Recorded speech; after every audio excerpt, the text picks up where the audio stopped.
کسی کا جنازہ اس شان سے اٹھے کہ زمین تنگ محسوس ہونے لگے اور لوگ دور دور سے صرف آخری دیدار کے لیے امڑ آئے۔ السلام علیکم ناظرین، جانچ پڑتال میں آپ کا استقبال ہے۔ آج ہم ایک ایسے واقعے پر گفتگو کریں گے جس نے صرف ایران بلکہ پوری دنیا کی توجہ اپنی جانب مبذول کروا لی۔ اس موضوع پر مختلف آراء، جذبات اور سیاسی تجزیات سامنے آئے۔ بعض لوگ اسے ایک تاریخی لمحہ قرار دیتے ہیں۔ ایران کے سابق سپریم لیڈر آیت اللہ علی خامنئی کا نماز جنازہ جمعرات کو مقدس شہر مشہد پہنچ گیا، جہاں انہیں روضہ امام رضا سے سپرد خاک کیا گیا۔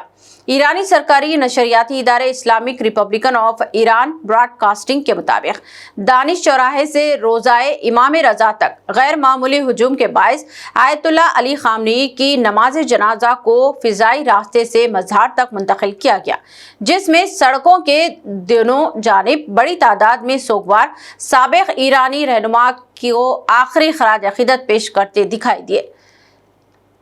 جنازہ لے جانے والے قافلے کے گرد بھی ہزاروں افراد موجود تھے۔ علی خامنئی 28 فروری 2026 کو امریکی اور اسرائیلی مشترکہ حملے میں شہید ہوئے تھے۔ اس حملے نے ایران اور امریکہ کے درمیان براہ راست جنگ کا آغاز کیا۔ ابتدا میں تدفین مارچ میں ہونی تھی، لیکن جنگ کی وجہ سے اسے کئی ماہ تک مؤخر کرنا پڑا۔ آیت اللہ علی خامنئی کی شہادت کے بعد ایران میں کئی روز تک سوگ کی فضا قائم رہی۔ تہران سمیت مختلف شہروں میں عوام کی بڑی تعداد سڑکوں پر نکلی اور اپنے رہنما کو خراج عقیدت پیش کیا۔ سرکاری نشریاتی ادارے کی جانب سے نشر کی گئی تصویر میں بعض شرکاء کو امریکی صدر ڈونلڈ ٹرمپ کے خلاف بینرز اٹھائے ہوئے بھی دیکھا گیا۔ ان بینرز کے ذریعے تہران نے سابق سپریم لیڈر کی شہادت کا ذمہ دار امریکہ کو قرار دیا۔ نماز جنازہ میں ایک اہم بات نے سب کی توجہ حاصل کی، یہ وہ کہ نئے سپریم لیڈر اور علی خامنئی کے صاحبزادے مجتبی خامنئی عوام کے سامنے نظر نہیں آئے۔ کئی بین الاقوامی رپورٹس کے مطابق انہیں شدید سیکیورٹی خدشات لاحق ہیں، اس لیے وہ اب تک منظر عام پر نہیں آئے۔ اس غیر موجودگی نے ایران کے مستقبل کی قیادت کے بارے میں کئی سوالات کھڑے کر دیے۔ دیکھا گیا کہ لاکھوں افراد نے جنازے میں شرکت کی۔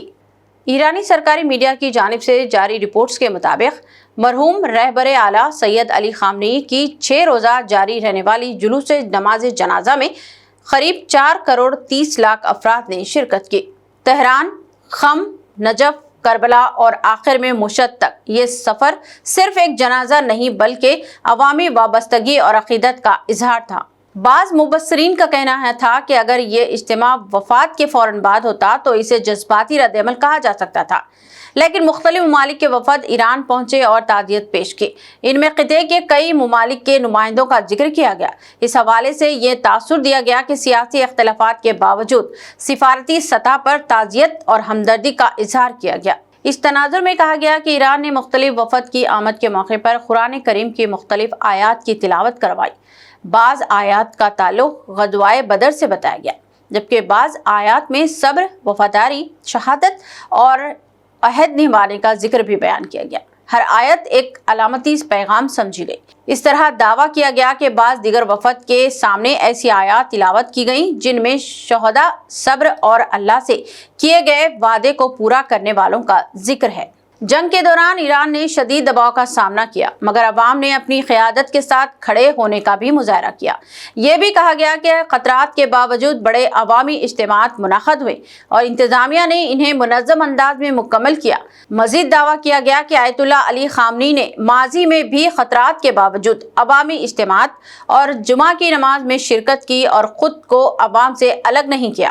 اس رویے کو بعض حلقوں نے ان کی بہادری اور ثابت قدمی سے تعبیر کیا۔ اگر عوام دل سے کسی شخصیت کا احترام کریں تو وہ احترام کسی سرکاری حکم یا کسی سیاسی مہم کا محتاج نہیں رہتا۔ اب بات کرتے ہیں موجودہ جنگی صورتحال کی۔ امریکہ نے ایران کے بعض بنیادی ڈھانچے پر حملے کیے، جبکہ ایران نے خلیجی ممالک میں امریکی مفادات کو نشانہ بنانے کے لیے میزائل اور ڈرون حملے کیے۔